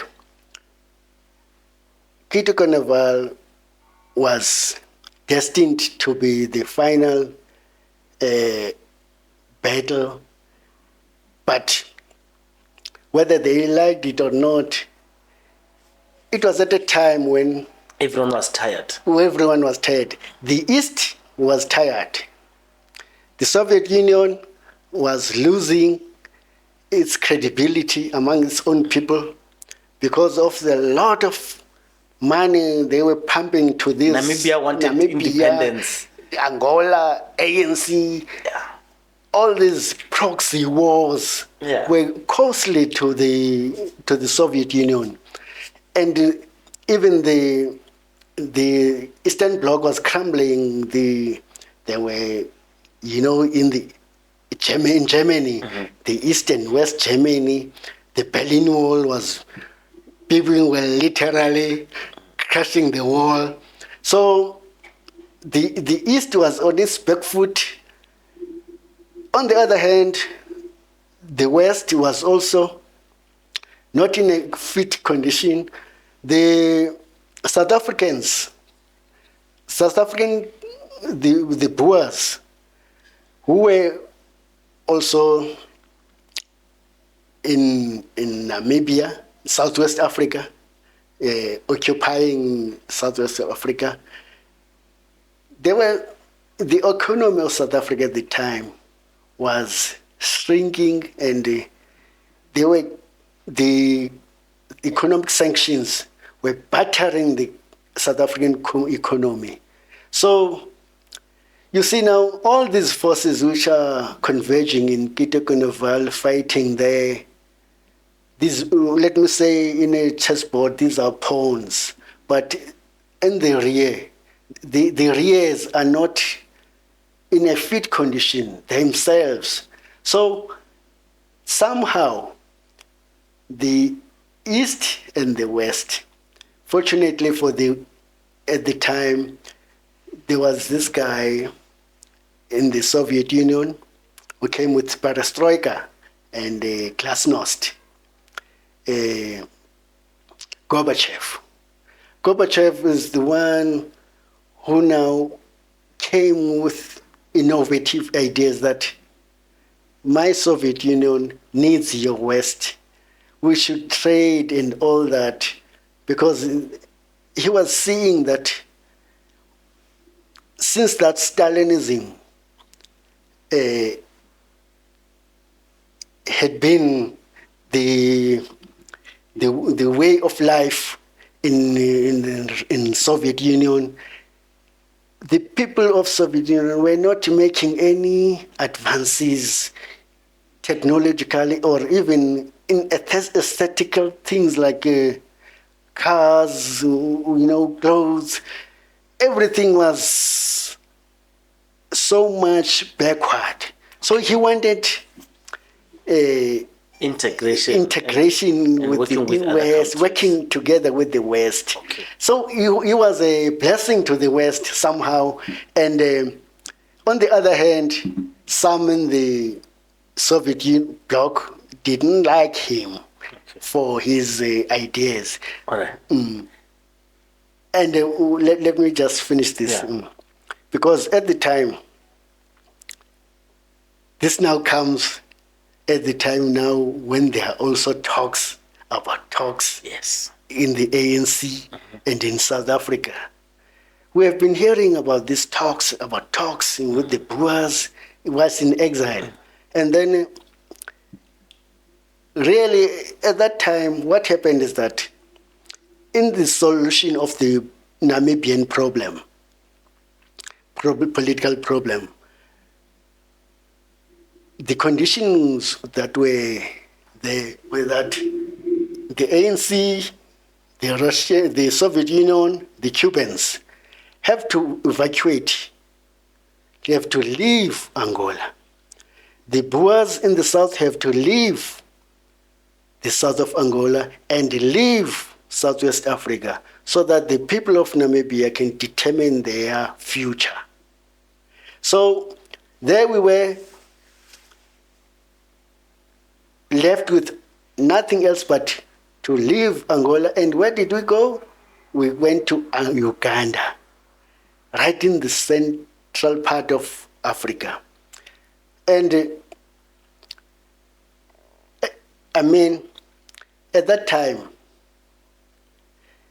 when we were released in Quadro, we thought that maybe it was the ANC's goodwill, but it was not the goodwill of the ANC. It was because ANC had to evacuate Angola.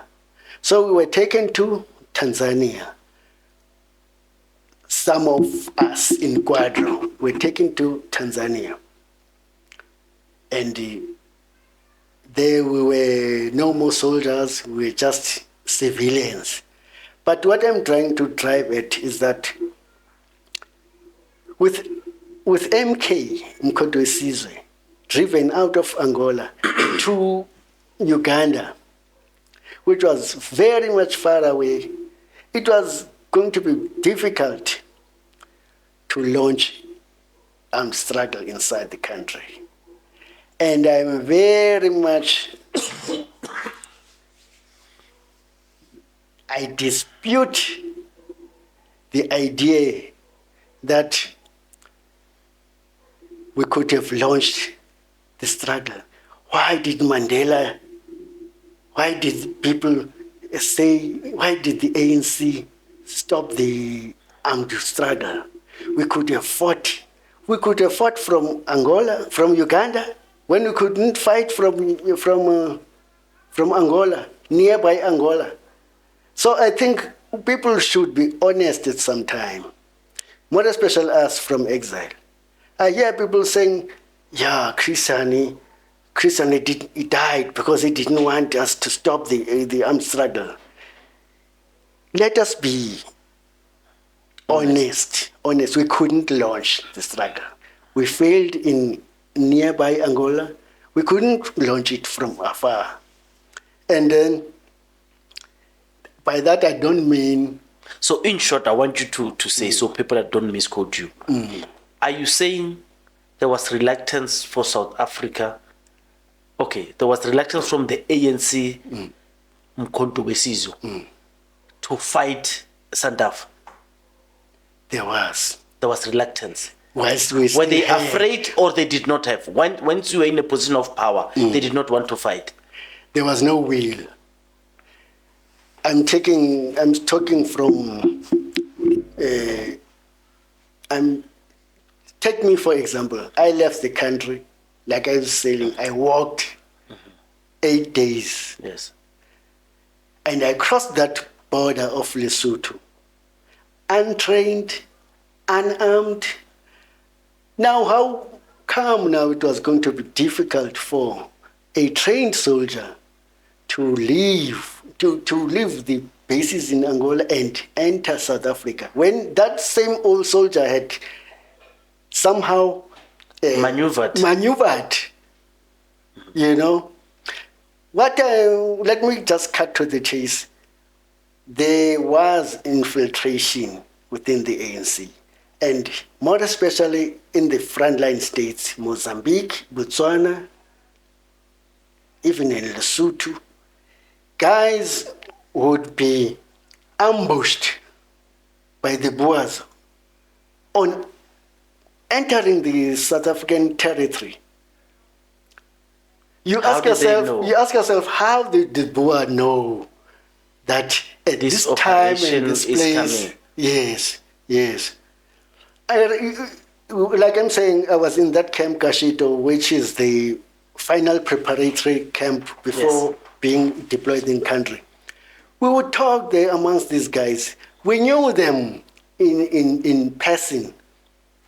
These guys were... The alleged spies. The alleged spies, the one that you are suspecting. No. Okay. No. The guys who are from... who are ready to go to South Africa. Who have been launching sabotage here in South Africa. Oh. Yes. We knew them. We stayed with them. Yes. And they would tell us that, but it was something we said in low voices when you reach South Africa. When you are in the frontline states, be careful, because they will tell you take route A at this time and wear this. To identify you. Don't do that.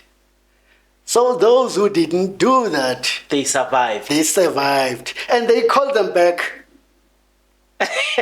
They called them back. They say, "Wena, Senzi clever. You do not listen. You you need to be disciplined. And the poor guy will stay in the camps. They will frustrate him there. Whilst the other ones, those who followed the idea, the orders, wear a pink shirt, wear bell bottom. You ask yourself, wear bell bottom. You're gonna stand Everybody out. will see that, who's this now? There are people who say, because Solomon Mahlangu was young, Yes. he was young, he was very young. Yes, young, yes. He just landed in Mozambique, and then I don't know if he survived the Matola raids, but he just arrived in Mozambique. Little training. He's taken back to South Africa without even went through a full training. And he was just picked up. People already knew. I mean, they were attacked at a time where it would be very easy to see that, no, these guys are young, they're not in school. It means they are at this time of the day. Why are you not? So it says the Solomon Mahlangu just shows you the amount of infiltration that was within. Do you subscribe to that thought? I subscribe to that, yes. It's true, it's true. They will tell you that in the frontline states, even up to Zambia, some of our guys there who are now those leaders who left the country in the 60s, who are now well settled there, they say, you guys, you are making our life tough for us by trying to fight the Boers. The Boers will come for us.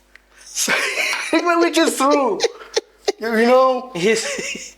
the Boers will come in hot pursuit, hit Mozambique, hit They are already Botswana, comfortable. hit in Zambia. And these guys say, hey, you guys, you, when they say you guys, they mean you June 16 Yes. detachment. The detachments, yes. That is now, the June 16 detachment is not very popular in the ANC. Yes, I heard. Yes, it's not very popular because when we came out, we were not so much into this Marxism-Leninism. Yes, now, Goku, Yes. kind of, yes.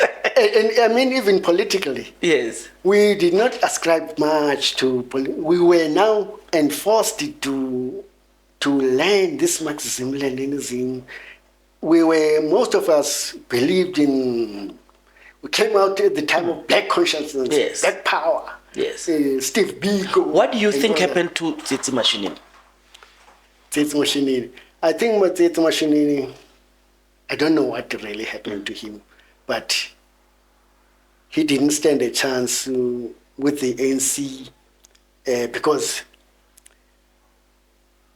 the ANC on its own would like to subdue you to their, Yes. yes, to their, If they can't capture you, then they'll rather destroy you. they rather destroy you. And at the time, Tsietsi was more of a black consciousness, and he had a following. He had power, and the ANC couldn't deal with such a person. I mean, if he had wanted to join the ANC, I don't think he could have lasted. But then he went to Liberia and fell in love with that Liberian girl. And Liberia, of course, is more of a Pan-African, yes. So he was comfortable there. Unlike the ANC, which was, like I say, pro-socialist, and in Mozambique, which was socialist-oriented, Angola and Tanzania, those countries. So I think he didn't have a future in the ANC, but he could have had a future had he joined the PAC. Okay. Yes, but I think at the time, when you are powerful, you might overestimate your power, Yes. and then in the process find challenges. Yes. Okay. Tsietsi Mashinini, and then is it Mbuisa? Or Mbuisa, yes, I think Mbuisa is the one who is missing, since he's been missing. Yes. Yes. Any links, what happened? Because those are the big stories of the 1976. And you know, like I'm even confusing them. Like, who got lost? Is Tsietsi Mashinini's remains back in the country? Did he have kids? Where does his story end? And because the ANC government does not want to elevate Tsietsi Mashinini's story into mainstream. Yes, like we are lost. Like I like telling people that when we lost to something, it's like they TikTok the story, so you end up not knowing if it's legitimate or not. And then Mbuisa or Mbuiswa, like, then what happens to these figures, because they are very central in the 1976 stories. Even if you read further, you get to the point where it becomes an urban legend. Someone was lost, he lost his mind, he was wandering the streets and he got captured. Some people showed the grave of this one, and then, like, you end up even not knowing. For you guys, how do you characterize these people, and who was this? How did it end up? Where are the remains? Where's the story ending? Did he have kids? How do we close that chapter? Yes, so many chapters to close. But with the story of Tsietsi, now I'm no more sure whether his remains were brought to the country. But usually, there in Soweto, during this time, more especially a week before June 16, weekend before June 16, we usually commemorate Tsietsi Mashinini. There's a memorial which is held at his school, yes, in Soweto. I usually attend, but I didn't this year. And his brother usually comes there, and we invite somebody to present us with a lecture. With a lecture, yes. Now, I'm not really no more sure whether his remains had been brought to the country. Yes. No, I think it's fine. I think what we'll do is maybe if his brothers are there, let's try to invest, like, maybe from fact to fiction. What does the family know? What's the actual position of, then where are his remains? Where are the family? Did he have kids? And then with Mbuisa, it's even worse. It's even worse. Yeah, it's even worse. We don't know what happened. So this is just, a lot of people say it shows just how much the ANC felt threatened by the 1976 detachment. They never felt as if you were part. They think you were not actually rebelling only against the Africans. You were also rebelling against the ANC. This is what people say. Do you feel that? Actually, you can take it further back. The ANC, the very ANC, actually did not tolerate any Africanist ideas within itself. Anybody who's got Africanist ideas. Yes. Yes. If you remember, back in the 1950s, when the PAC was formed, it was formed because some in the ANC felt that the ANC now is losing direction. It is being captured by the more white folks were getting involved in the struggle. When the PAC came forward and said, no, we can do this on our own. We are not against the whites, but we can continue as Africans. But at that time, the ANC, more especially after the 1955 formation, this drafting of the Freedom Charter, That was the time now when the PAC, some in the ANC felt that no, we can't agree to this. This has a lot to do with the communists.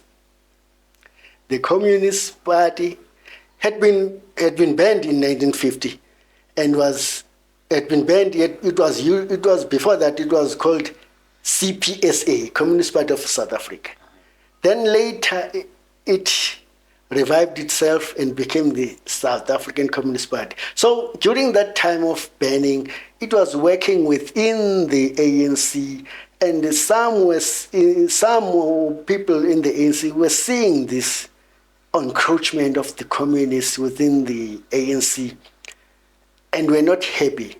So Robert Sobukwe formed the PAC, but that didn't mean that all those who had this belief were now joining the PAC or had left the ANC for the PAC, because later there came a group called the Group of Eight, Makiwane, and a lot of others.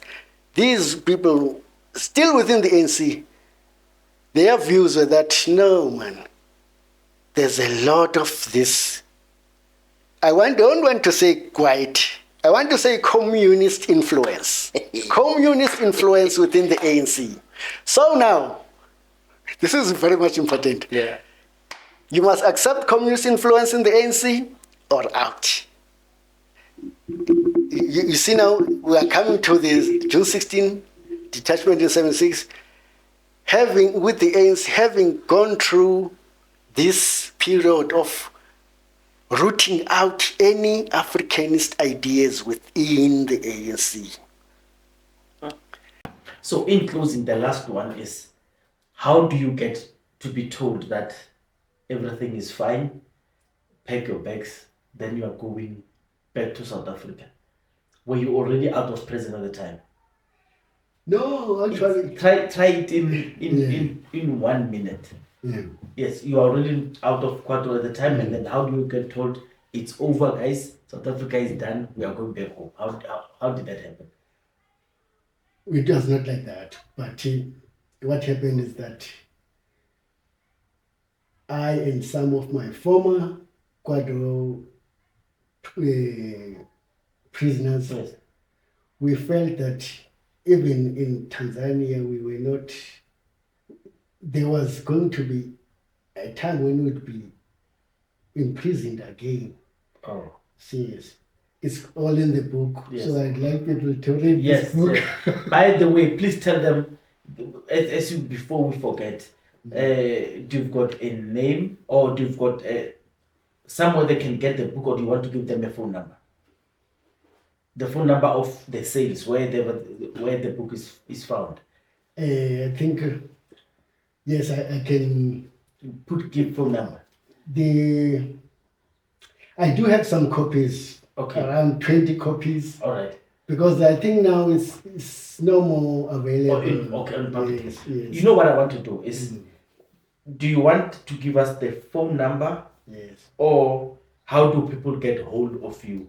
Do they go to this website? I just want to know, so when people want it, so they can get it. How do we do this? I think they can go online. Okay. Maybe ebooks. Okay. Ebooks, yes. All right. Yes. But if they want the 20 books that are sitting with you, what would they do? They can contact me. Yes, but I'm saying the phone number. Do you want to give it now? Yes. Or you want to give them your direct phone number? Are you safe to do that? I can give them my phone number. Yes. Okay. Do you want to read it out now? Yes. All right. Please do. My number is 078 71 00448. And how much is the book? Originally it was 270. I can give it out for 200 rand. Okay, Yes. so the book is 200 rands, and that's the story. And you were finishing how you got back. So you did not willingly return back. You gave up the struggle because it did not live up to what you guys wanted when you came back to South Africa. And Yes. how many were you in short? We were 10 in my group. Okay. Another group were left the ANC and went to Kenya. We said, no, we're going to South Africa via Malawi, but we stayed in Malawi. And now, that's why on my arrival in the country, you survived that? I survived that hit. Oh. Within 2 months of our arrival, an attempt on my life, and actually a death to my friend, to whom I dedicate this book. Okay. Yes. So the rest of the information is detailed in the book. So let's do this. I'm going to buy this book. So this copy, I'm buying it. Yeah. I'm going to give you the money for this book. The next time we talk, we're going to talk about how you came back. Yeah. What was the decision and how you traversed coming back, and we'll unpack it from there. Thank you very much for coming. And I know parts of this were cut out. There are a few things that you could not say because of the gremlins. We are facing lots of technical problems today. Yeah. But I'm just glad we came to the end of this. Oh man, I'm also glad, and I hope you continue this work we are doing. Yes. Because a lot of people out there will find this information very useful. Yes. Yes. Thank you very much. Mashiane Politicallyincorrect, you've been asking for it. We delivered. Thank you very much.